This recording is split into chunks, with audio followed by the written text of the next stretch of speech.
Oromoo fi irreecha wajjin wal qabatee ta'aa turedha. Naannoo Lagaatitti namni hedduu Pirotestaantii illee ta'ee hoo jiraate waan uummata Oromoo kana hin tuqatu.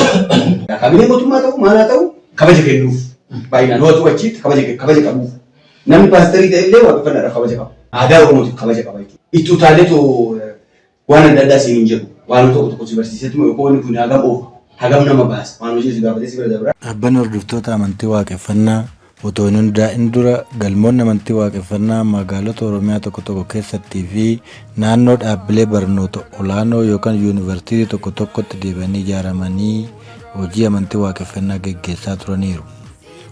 Bakka tokko tokkotti ammoo beekamtii seeraa hin qabdan jechuun hanga dhaabbatichi beekamtii argatutti akka walga'anii waaqeffannaa hin gaggeessine bulchiinsota aanaalee fi magaalotaatiin beekamtii hin qabdan waaqeffattoota ta'uu keessa waan ibsu fidaa jechuun dhorkamanii mirga waaqeffannaa dhabaa turaniiru. Galmi Booset galma dura dhaabbatee fi galmoonni amantii waaqeffannaa biroos kan asirraa babal'atanidha. Galmi kun bara 1998 akka lakkoofsa Habashaatti aanaa Booset magaalaa Walancitii mana nama dhuunfaa keessatti waaqeffattoota 11 ta'aniin hundaa'e. Galmi kun akkuma hundaa'ee koree galmichaa gaggeessaaf filateen walgahii marsaa lammaffaa irratti mana nama dhuunfaa itti walgahii kanaa gara mana kiraatti akka ce'u murteeffate. Kanas itti gaafatamummaan gaggeessitoota galmichaatiin maquma amantii waaqeffannaan galma amantii waaqeffannaa Booset jechuun kireeffatanii waaqeffannaa gaggeessuu itti fufani. Galmi Booset ijaaramuu jaarmiyaa waaqeffannaan yookaan beekamtii argachuu dhaabbata hordoftoota amantii waaqeffannaan duras hojiilee gurguddoo hojjeteera. Kanneen keessaa barnoota amantii waaqeffannaa barsiisaa tureera. Barsiisota amantii waaqeffannaa hedduminaan leenjisee bobbaasaa tureera. Namuusa fi safuu waaqeffannaan qabdu aadaa fi duudhaa warra abbaa Oromoo waaqeffattoota golee Oromiyaa irraa gara galmichaatti affeeree leenjisaa tureera. Daawwattoota yuutuubii chaanaalii dhaabbata hordoftoota amantii waaqeffannaa galmi Booset galmoota amantii waaqeffannaa 425 yeroo ammaa banamanii fi galmoota 128 lafa argatan keessaa galma duursa lafa waaqeffannaaf argatee fi galma ijaarratee hojii amantii waaqeffannaa ciminaan gaggeessaa jiru galma haqummaa fi nagummaa waaqeffannaas beeksisuu keessatti shoora olaanaa baataa turee fi gaggeessitoota fi barsiisota akka biyyaattis waaqeffannaa gaggeessaa fi barsiisaa jiran hedduminaan horatee jaarmiyaa waaqeffannaa gaggeessaa jiran tokko tokko wajjin dhimma lafaa argachuu galmichaa hojii galmichi hojjete qooda tokkoon tokkoon gaggeessitoota kanneenis gaafachuun qabannee isinii dhiyaannee jirra. Hordofaa isin. Yoo gurraalee mi'oo waaqa nageenya yoo dhugaa qabanii waaqarraa dhabanii.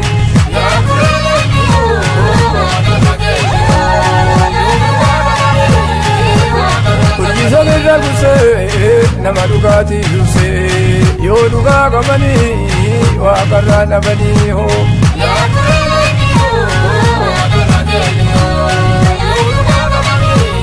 Bara 1998 irraa ka'ee haga 2001tti hojii gaggeessaa galma Booset dhaabbatan ta'een dura ture. Achirraa ammoo waggaa lamaan booda namni biraa hojii gaggeessaa ta'ee ture. Achirraa haga 2007tti ammas galma Boosetitti hojii gaggeessaa ta'eetiin ture jechuudha. Yeroo lammaffaadha. Yeroo lammaffaadha. Galmi boosa keessatti hojiin hojjetame hojii guddaadha.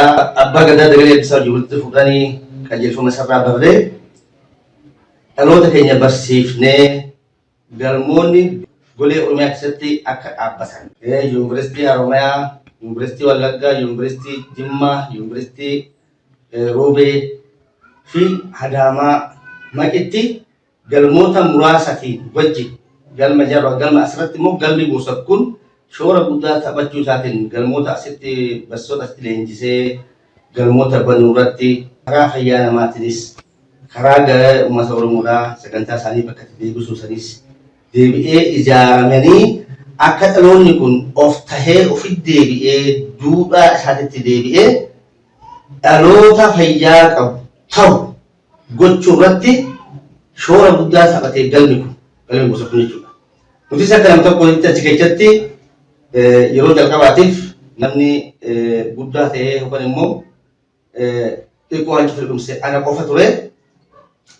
San keessatti egaa akka abbummaattis sagantaa kana babal'isuu irrattis qooda namummaa qooda namni tokko akka dhaloota tokko deebi'ee ijaaruu keessatti ana akka nama tokkootti qooda guddaan qabasii hojjedhesii abbummaadhaan itti amanee dhaloota kana duudhaa isaaniitti akka deebi'an fayyaa isaan dhaban fayyaa ofiitti akka deebi'an jaarmaa dhaban jaarmaa isaaniitti akka deebi'an duudhaa of ta'anii karaa abbaa isaanii deebi'anii diigama isaaniirraa jaaramanii karaa jireenya isaaniitti akka deebi'anitti ani akka nama tokkoottis barsiisaa ta'eetiin ture.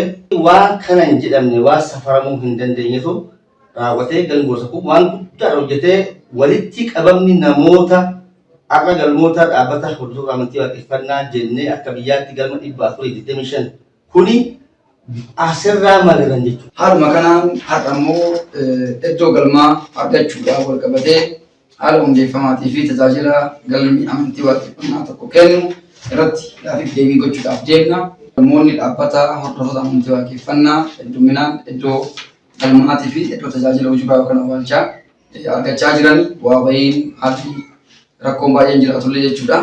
Waaqeffataa taatanii karaa idilee ta'een karaa jaarmayaa ta'een akka waaqeffataa tokkotti ani amantiidhaaf waaqeffataa qaba yookaan miseensa amantii waaqeffannaatii jechaan jedhamurra gara jaarmaya amantii waaqeffannaa hundeessanii miseensa galma tokko ta'anii hojii amantii waaqeffannaa hojjechuus haa ta'u akka miseensaatti qooda fudhachuu yoo irraa qabdanii jalqabdanii bara jireenyaa keessan keessatti immoo hamma ammaatti iddoo akkamitti sochii amantii waaqeffannaa gootan akka miseensaattis haa ta'u akka koree jaarmaya kana lafa qabsiisuu cimsutti akka barsiisaa amantii waaqeffannaattis haa ta'u akka barataa amantii waaqeffannaatti mee bara kamirra dhaqatanii hamma ammaatti haala keessa dabartan kun ibsitanii. Galatoomadha. Egaa waaqeffataa ta'ee sochii amantii waaqeffannaadha yookaan akka waaqeffataa tokkootitti hordofaa amantii waaqeffannaa tokkootti galmatti galeetoo dhimma amantii waaqeffannaa barachuu fi barsiisuu kan hin eegale bara 1998 sadaasa 13 jechuudha. Yeroo sanitti egaa san dura dhimma Oromoo fi irreecha wajjin wal qabatee ta'aa turedha. Garuu akka amantiititti bifa ammaa kanatti qindaa'ee dhaabbatas yoo ta'u baatee galma amantii waaqeffannaadhaa naannoo kanatti naannoo Boosaatitti magaalaa Wallaggiitti keessatti namoota muraasa wajjin dureessinee dhimma amantii waaqeffannaa gaggeessaa turreerra jechuudha. Haga naannoo bara 2006tti bifuma saniin turamee jechuudha. Orgaanaayis ta'ee akka ammaa kanatti caasaa mataa isaa sadarkaa dhaabbataatii haga galmaatitti qabu kan osoo hin taane sadarkuma galmaatitti naannoo bara 2000tti abbaa gadaa Dagalee Abdiisaa Haammoo namni jedhamu godina Wallaggaa aanaa Daaroo Labbuutirraa gara aanaa keenyatti dhufee jechuudha. Aanaa Boosatitti dhimmuma biraa Oromummaa wajjin wal qabatu jechuudha. Garatti dhufanii galma kanatti wal agarree jechuudha. Galma Boosatitti. Asirratti gaafsan barataadhaanis kan hin ture barnoota amantii waaqeffannaa waggaa lamaaf barnoota kana barannee jechuudha. Galmoonni hundi amma barataa jiru kana kan barnootaaf deemee gara Yuunivarsiitii Diilaatitti. Yuunivarsiitii Diilaatitti barnoota amantii waaqeffannaadhaa qindaawaa ta'ee manguddoo Nagalee Abdiisaa Hamatirraa baradhisanii hawaasa sana walitti qabuudhaan barattoota godina garaagaraa irraa dhufan walitti qabuudhaan galma dirree Arraabbii jedhamu magaalaa Diillaa keessatti hundeessee amata 3 garajitti tajaajilee boodanii garaatti deebi'ee garaattis ergan deebi'ee gabaabinumaanoo si himu gara dhaabbataattiin dhufee jechuudha. Jalqaba gaafa eegallu sadarkaa galmaati irraa kaanee sochii barattoonni bara 2000 abbaan gadaa Nagalee Abdiisaa Hamoo asitti barsiisanii ana qofa osoo hin ta'in barattoonni hedduun gara yuunivarsiitiitti waan deemaniif sochiin barattoonni gara yuunivarsiitiitti imalan kun barnoota kan yuunivarsiitii irratti kennanii dhaabbilee barnoota olaanoo irratti kennanii barnoonni dhaabbilee olaanoo irratti kenname kun faffaca'ee sadarkaa aanaaliitti sadarkaa gandaatti baratamuu eegaluudhaan sochuma kana sochii barattoonni nama jalqaba asitti baratan kanaan laayisensiin yookaan beekamtiin namoota gara Wallaggaatti imalan akka magaalaatiin fi namoota achitti galma Naqamtee hordofaniin bahee deebisaniin boodatti dhaabbata ta'eetoo waan argameef gara hojii dhaabbata kanaatti seenee barnoota fixee gara garaatti dhufee bara 2005 naannoo Oromiyaatii.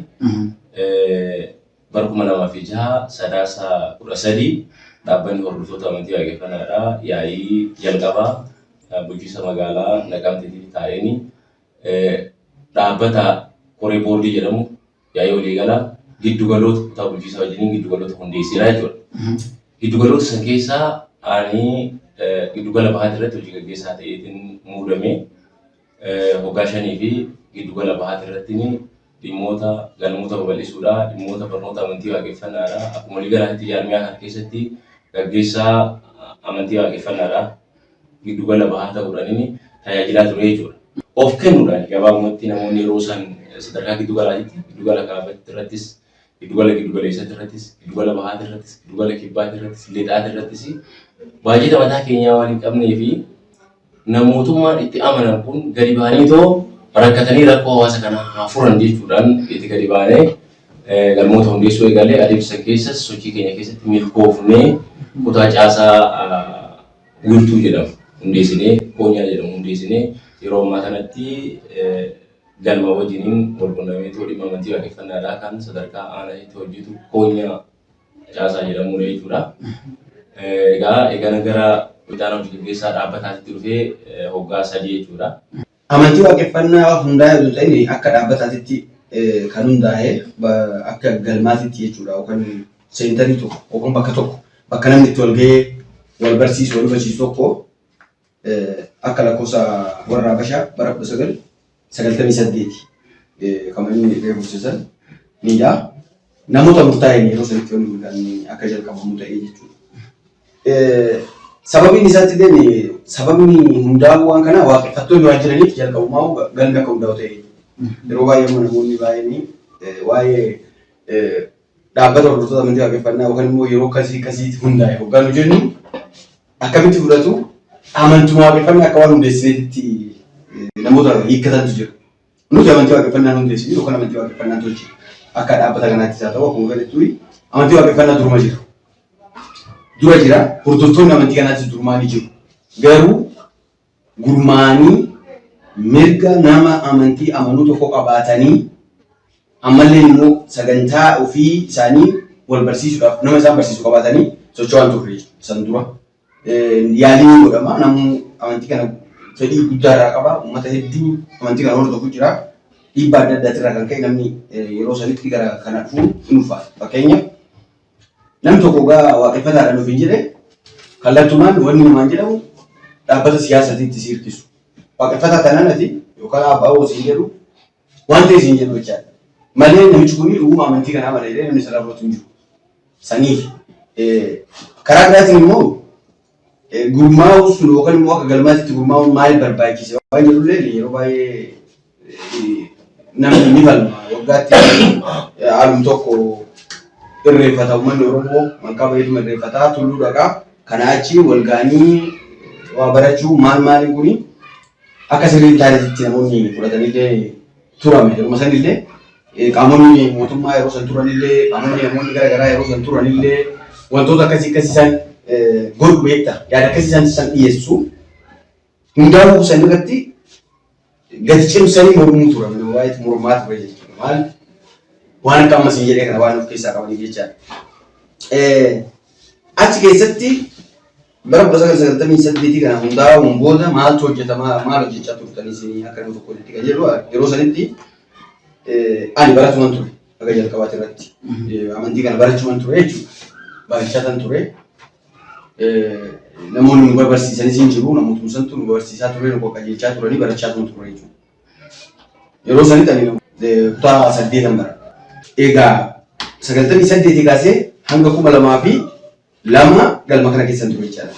Galma kana keessatti barachaa ture. Waayullee ta'ee tajaajilee tajaajila galma san keessatti waayuu galmaa ta'ee ture jechaadha. Galma boosatti keessatti jechuudha. Galma hundaa galma boosatti akkuma duratti jedhe kana gaafa illee dhugaa hundaa'u galma boosatti jedhameetu hundaa'ee jechuudha maqaan isaa. Waldaa fa'aas ni jedhama yeroo tokko waldaa galma waldaa boosatti siin jedhuuni namoonni tokko nuti garuu galma boosatti jennaani namoonni immoo gaa dhufuu qabdee eessa deemtoo jedhanii waldaa hordoftoota amantii waaqeffannaa kan deemaa akkasitti of yaamuu turanii jechuudha. Sochii san keessatti namoonni gahee taphatan baay'eedha garuu sirriitti akka barnoota kana hubannee waan kana jabeessinu wanni kun jireenya dhala namaa ni ta'a. Nurra dabree uummata Afrikaatti fidee ni ta'a. Uummata dhala namaatiif ni ta'a jennee akka hubannu namni sirriitti nu gargaare Dagalee Abdiisaati jechuudha. Amma kan miseensa galmaa hagamtii turan akka dhaabbata kanaatti illee barsiisaa olaanaa dhaabbata kanaati. Isaan akka waan kana sirriitti gadi qabnee tonullee jaalala waan kanaa kan nutti horee jechuudha. Barnoota achirra tursan. Isa keessatti nu barsiisuu qofa miti akka barsiifnullee gorsi nu kennamaa ture. Isiniin kun barnoota kana erga barattanii barsiisuu qabdu, babal'isuu qabdu, akkaataa ittiin babal'ifnu, akkaataa ittiin barsiifnu. Tarsiimuu jechuudha akka itti namatti dhiyaannee amantii kana ittiin nama fudhachiifnu achi keessatti gorsa argan. Eebballee argan. Wanni kun sirrii ta'uu hubannee waan kanaaf gadi qabnee iddoo kenninee fi jireenya keenyarraa waan adda addaatirraa yeroo qoonnee fi akka goonu achi keessatti argannee jechuudha. Kanaaf nullee eebballee nu kennanii sanbootaanis gara yuunivarsiitiitti deemee ture jechuudha. Gaafa namni yuunivarsiitii galuu sochii galma boosatti wal qabatee iddoo adda addaatti namoonni yeroo sadiitti dhufanii galma kanatti barachaa turan. Asirraa ka'amee fakkeenya galmi kun ta'ee bakkee adda addaatti galuu hundaa'uu ture jechuudha. Yeroo odoon yuunivarsiitii galiin duraayyuu galmoonni hundaa'anii jechuudha. Gaafa yuunivarsiitii Wallaggaa dhaqanii namoonni sochii godhuu jalqabanii jiru jechuudha. Walgahii adda addaa godhaa turan.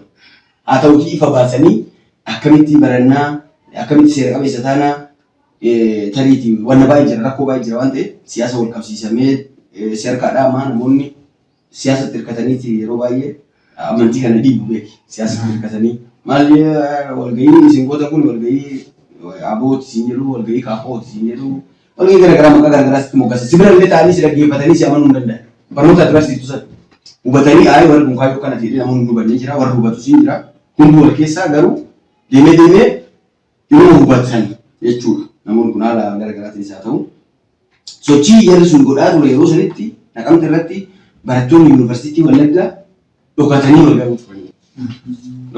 turan. Eessarratti Haraadiyaa walgahii isaan irratti nan dhaqee qoree filanna jedhanii gaafa qoree filatan san waayyuu godhatanii na filatan. Waayyuu galma sanii. Ammas Naqamteetti galma Naqamteetti. Asii immoo naannoo Wallaggaatitti namni hedduu Pirotestaantii illee ta'ee hoo jiraate waan uummata Oromoo kana hin tuqatu. Kaabinee mootummaa ta'u maalaa ta'u kabaja kennuuf baay'inaan hoo achitti kabaja qabuuf namni paasterii ta'e illee waaqeffannaadhaaf kabaja qaba. Aadaa Oromootiif kabaja qaba jechuudha. Itti utaaleetoo waan adda addaa siin hin jedhu waan tokko si barsiisetti moo wanni kun hagam nama baasa waan hojii si gaafatee si bira dabraa deeggarsas naa godhu si godha. Sababa sanii jechuudha achirratti wanni akka sirriitti cimu ta'eef naannoo sanitti akka sirriitti jabaannee dhaabbanni keenya illee laayisaansi ta'u akka ta'udha jechuudha. Isaan warra Wallaggaatti baratanii barnoota kan hubatan santu dhimmoota federaalaati irratti nu kenname na barsiisan ture jechuudha. Waan jedhudha jechuudha. Akka waayyuu galmaattis akka barsiisaattis akka beekamtii sun argameen beekamtii sanii ga'ee karaa diinagdeetiin karaa adda addaatiin deeggaruudha galma boosatu kuma siin jedhe galma boosatti waan cimee jiruu fi hawaasni gara garaatiinis waan beekamaa turee fi gahee san karaa maallaqaatiin deeggaruuti. Gaafa laayisaansi sun argamu yookaan beekamtii sun mootummaan ayee warri kunis akkuma amantii kamittuu beekamtii argatee jechuu qaba jedhee nuuni kaneessu kallattiidha wanni sun as dhufe. Gama gosotti dhufe irratti mari'atamee raagni irratti ilaalamee akkaataa amantii keenyatiin maaltu sirriidha maaltu sirrii miti kan godhamee walgayiin akka yaamamu godhame. Walgayii san duratti immoo maaltu ture burraayuu irratti walgayii turetu jira jechuudha.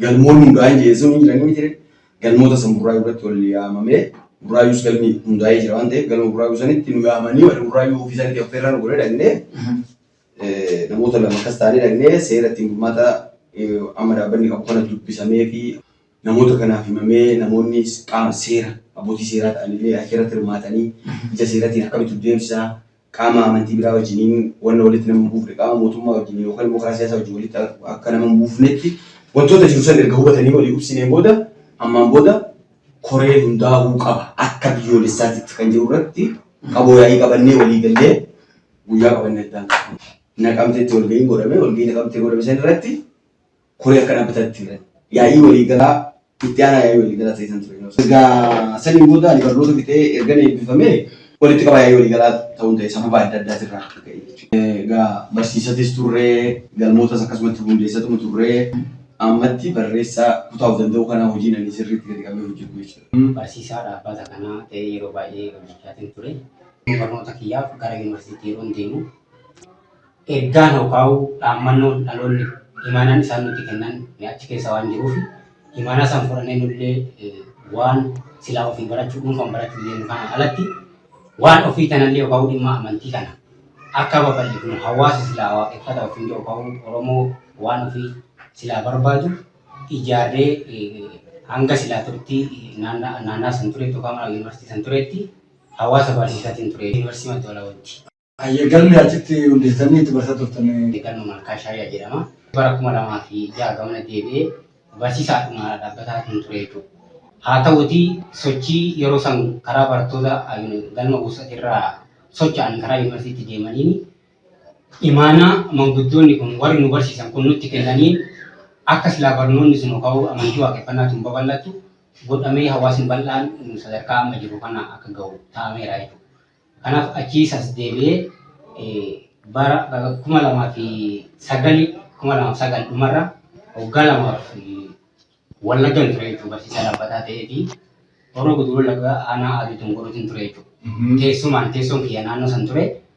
Naannoo san irratti amantii waaqeffannaa namoota silaa waan ofii barbaadan waan ofii tanan dhoobatanii sosocho'aa turanii hawaasa san waliin qabee hanga silaa waggaa lamaatti naannoo saniin ture jechuudha. Naannoo saniin ture. Galmoota kam qaffaa fakkeenyaaf? Galmoonni yeroo san achitti banamanii naturallee galmoonni sila lafa turan galma cafee bukaa kan ture. Hubannoodhaaf illee yookaan teessumaa fi galma cafee bukaa kanan ture jechuudha. Galma cafee bukaatiin ture achirraan galma odaa geemmoo kan jedhamullee natura turan jechuudha. Galmoonni kun natura haa turan malee egaa achi dhaqee galma san qubadhee yookaan uffata godhee barnoota silaa dhaloonni nutti kennan kana yookaan manguddoonni hawaasni keenya nu barsiisan kana naannoo san irratti baadiyyaa aanaa saniitti fi hanga silaa danda'amu walloota aanota jiran irratti galmoota hedduu ijaarratu ture jechuudha. Galmoonni yeroo san achi dhaquudhaan ijaarame illee galma Teessaa Jalduu, galma Tullugaanaa, galma Malkaa Loonii, galma Caffee Boosuu fa'aa kan jedhaman galmoonni hanga kanaa turanii galma Tulluu Wajatii kan jedhamullee galmoota kanatti ture jechuudha. Barsiisaa galmoota kanatti turte? Barsiisaa galmoota kanatti torbeedhaan dabareedhaan galmoota kanarra socho'ee barsiisaatiin ture jechuudha yeroo sanitti. Mee akka waliigalaatti akkamitti ramadamte? Dhaabbanni kun akkamitti ramadee akkamitti immoo namoota wajjin hin ramadatamu ta'e faayaa addattooma guutuu Wallaggama qofatti immoo Oromiyaa iddoo adda addaatti yeroo sana dhaabbanni kan ramade qaba. Ani barsiisaa dhaabbataa ta'ee akkamitti ramadame yeroo san na dura warra barnoota kana baratee jira jechuudha warri na dura beechoodhaa. Warri umuriidhaan illee galma keessatti hirmaatan irra jirantu jira. Namoonni sun na dura fakkeenyummaadhaan bobba'anii waan ofii kana irratti dalagaa turan jechuudha. Kanaaf anillee akkuma nama tokkotti nama galmi kun barsiifatee qabu yoo sayyoo dhaabbatan ta'in nama galmi kun barsiifatee nama ergatuu dandeenyu bakka nuti yaadne silaa nu dhaquu danda'a yaa'anii harkaan qaba waan ta'eef anallee akkuma sanitti ilaalaniiti gaafa dhaabbanni hundaa'e waggaa tokko waggaa lama waggaa tokkoffaa isaatti bara 2007. Egaa gaafa nu yuunivarsiitii arginu galmi kun hojii silaa dhaloota ijaaruu irratti sirriitti hojjetaa ture jechuudha akka ajaa'ibaatti ta'usan. Maal hojjetaa turanii barataan kun baratee barumsa saayinsiitiin baratee gaafa gara galmaatti achi as dhufu ati galma kanaaf maal godhuu dandeessaa yookaan maal gootaa barattee xumurtee bitaa maal hojjettaa amma kana booda maal dalagaan as dalagu jedhanii nu gaafataa turan jechuudha. Ani wanti godhu hoo jiraate ofii kiyyaa kana galmaaf of kennee waan bakka galmi na ooludha yookaan na eeggatu eeggamuu fi mana kanallee tiksennaan mana dhaloonni itti ijaaramu kana mana dhaloonni itti baratu kana tiksuudhaa jedheetiin baratan akkasitti deebisee jechuudha 2006. Kanaaf akkasitti dhaloota ofii gaafatanii kan dinagdeedhaan yaadan barnoota baratee sammuu keessaa qabuun gaggaafataniitu ergataa waan turaniif isaanillee nama anaa kana harkaa qaban waan ta'eef anillee of kennee isin harkan jira waan jedheenii fi akka dhaabbata kanaafillee gaafa dhaabbanni kun dhaabbata ta'ee barattoota ergatuu jalqabu anallee gara Wallaggaatti akkan ergamu na taasisanii jechuudha. Mee fakkeenya namoota ergaman saffaa irratti as duras 2006 yaa ta'u 2007 marsaa lammaffaa wajjin warra bobbaa godhe yaadatam. Namoonni na duras ergamaa turan yookaan na dura bobba'anii dalagaa turan warra akka Raggaasaa Badhaadhaa fa'aa. Jechuutti bobba'e fakkeenya kana. Raggaasaa Badhaadhaa karaa maqii kana taa'eetti achi kaafee ture yoo sammuun galmi jabaanii achi taa'ee naannawa sana irratti barnoota kana kennaati ture jechuudha. Kanaaf warra nu duraati isaanii darbees warra akka Darajjee Raggaasaallee warra akkasitti bitaa turanii aagaa guddataa galmatti dirree foqaa moodootti dalagaatii ture jechuudha. Karaa Shawaa Kibba Lixaatti namni bobba'ee yeroo namootanii Taaddasaa Garbiiti. Innillee Shawaa Kibba Lixaa galma toleeffaa naannawa sanirra galmoota naannawa sanirratti ijaaramanii jiran irratti barnoota barsiisatii ture jechuudha barnoota amantii waaqeffannaa kan. Karaa Salaaleetti illee namoota lama karaa san bobba'anii dalagaa turanii Ashuu Baqqalaa, Damoosee Raggaasaa fa'aan namoota na dura bobba'anii amantii kana babal'isuu irratti ga'ee qaban yookaan humna qabu yookaan beekumsa of keessaa qaban kan dhaloonni barsiisan hawaasa isaanii ijaaruu irratti dalagaatii turan jechuudha. Kanaaf ani immoo nama isaan boodarra bobba'ee waan san dalagaa ture akkasitti hojii amantii waaqeffannaa babal'isuu waan silaa of keessaa qabnu dhaloota keenya ofitti hin qusannu jennee hawaasa keenya ijaaratti yookaan Yawa nagaa jirta Siibuu nagaa jira kan hundaa jira Siibuu nagaa jira kan hundaa jira Yambaadhumaa rabbite kawaa kubaa kan hundaa jira Siibuu nagaa jira kan jabaame ajabaa siyaame kan hundaa jira Siibuu nagaa jira kan hundaa jira Yambaadhumaa inni beeka waa kubaa kan hundaa jira